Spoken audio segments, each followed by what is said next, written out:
watching the Mystical Green Beanie.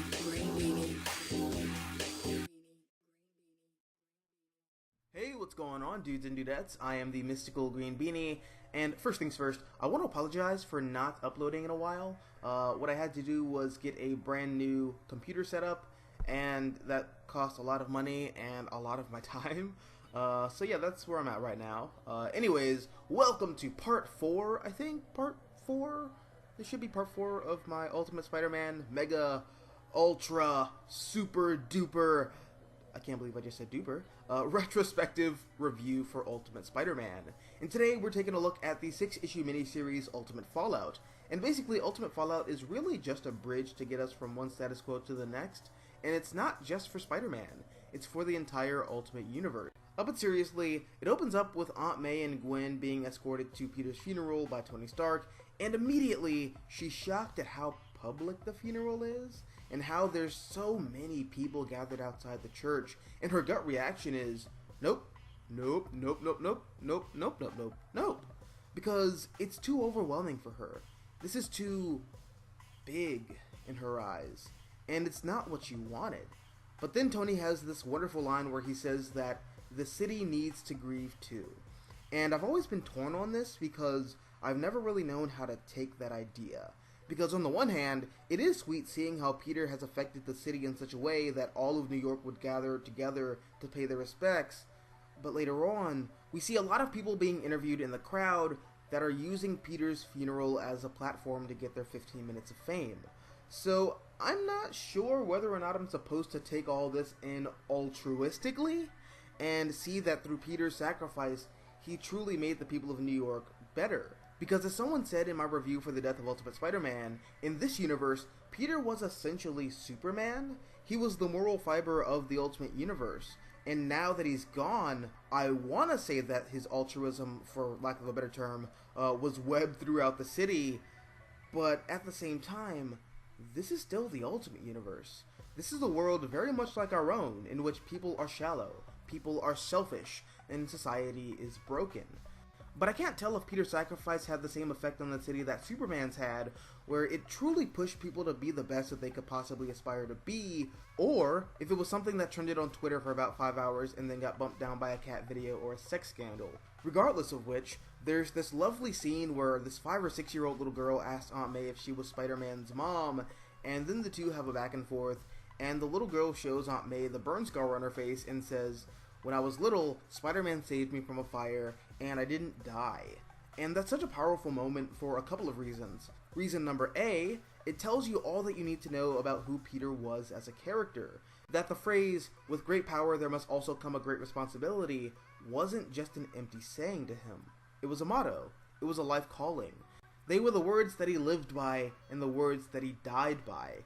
Peter Parker, this 15-year-old kid, was risking his life for total strangers. And just to add to that, I love how the little girl doesn't call him by his real name. She calls him Spider-Man, because deep down, that's who Peter really was. A lovable, quirky goof nugget who is completely willing to risk it all for not only the people he loves, but for total strangers. And reason letter 2, I love how the little girl's face is scarred. And this is probably me looking too deep into it, but I see that as a reflection of what Spider-Man was inherently. He was a kid who experienced trauma and came out of it with some damage, but didn't allow that to take away his spirit. And he always greeted the day with optimism. Again, probably reading too deep into it, but that was my take. So later on, after everyone is in the church, Aunt May is confronted by Captain America, of all people, and he just breaks down and tells her that he's sorry for not only getting Peter killed, but for telling him that he was an unfit hero. And then Aunt May, Aunt May has one of those classic Ultimate Aunt May moments, where she passive-aggressively goes ballistic, and she openly slaps Captain America across the face, and then storms out of the church. And again, I love this moment, because just before she leaves, she tells the Ultimates that they're assholes. And I'm not sure if Bendis was being meta here, but it's true. The Ultimates were assholes, and even though Peter looked up to them, he was already a better hero than they could ever hope to be.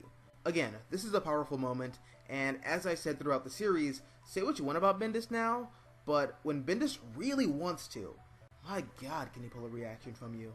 So after Aunt May storms out, she's rushed by a swell of people who are just outside of the church watching her, and then she collapses. And then Gwen comes by and tries to help Aunt May out, and then J. Jonah Jameson walks by, and he offers to help her up and tells her that he's willing to take her anywhere that she'd like, but it would be a mistake to miss out on her nephew's funeral. And again, another powerful moment because, as we established in Ultimate Spider-Man, J. Jonah Jameson has also lost a son, and he never got a chance for closure. So I always read the scene as J. Jonah Jameson telling Aunt May that she would forever regret not putting her son to rest. So she takes it into consideration, and then they go back inside. Then the rest of the book is just people reacting. Some reacting to who Peter was as a person, and some reacting to unrelated events that are there to set up following storylines. Personally, I love Thor's reaction, because he's basically saying that Peter was accepted into Valhalla because of his heroism, and we see a picture of all of the other dead heroes in the Ultimate Universe just standing beside him, and it's a beautiful moment. Even though Peter technically isn't dead, but we'll get into all that when we talk about Miles Morales. And speaking of which, we're also treated to our first glimpse of Miles here, and he's fighting the kangaroo of all people.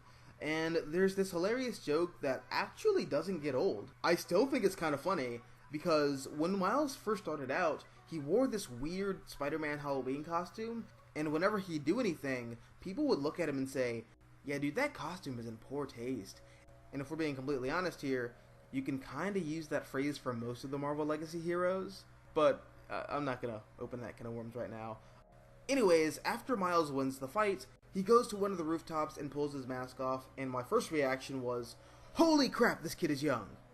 Okay, actually that was my second reaction. My first reaction was, "Holy crap, that's Obama." Which is kind of funny because now he's drawn nothing like Obama, but whatever. Anyways, we get some more setup for the Divided We Fall, United We Stand storyline that takes place after this, with Captain America quitting and Reed Richards trying to redeem himself and whatnot. And the story ends with MJ writing this piece on how the world killed Spider-Man, or at the very least, how she thinks the world killed Spider-Man. And then Nick Fury comes into her room and gives her the rundown on how he saw Peter as a son, and how he wanted Peter to join the Ultimates and be the greatest hero that ever lived, but he failed him. And now he's dead, and he wants MJ to blame him because he blames himself. So overall, Ultimate Fallout was really good, and I found it to be a nice bridge between what was going on in the Ultimate Universe at the time and what will eventually happen. This is Bendis at his best. He works really well with interpersonal relationships and telling really human stories with these characters. It's what I love best about him. As for the art, it's done by multiple people, but most of the Spider-Man stuff, which was what I paid attention to when rereading this, was done by Mark Bagley. So, if you watched my previous reviews, then you already know what I'm going to say. And if you haven't, well then you totally should, because they're awesome, and you won't regret it. Or maybe you will, I don't know, but that's just a suggestion. But yeah guys, that was Ultimate Fallout. But what did you think of it? Did you like the comic? Did you not like it?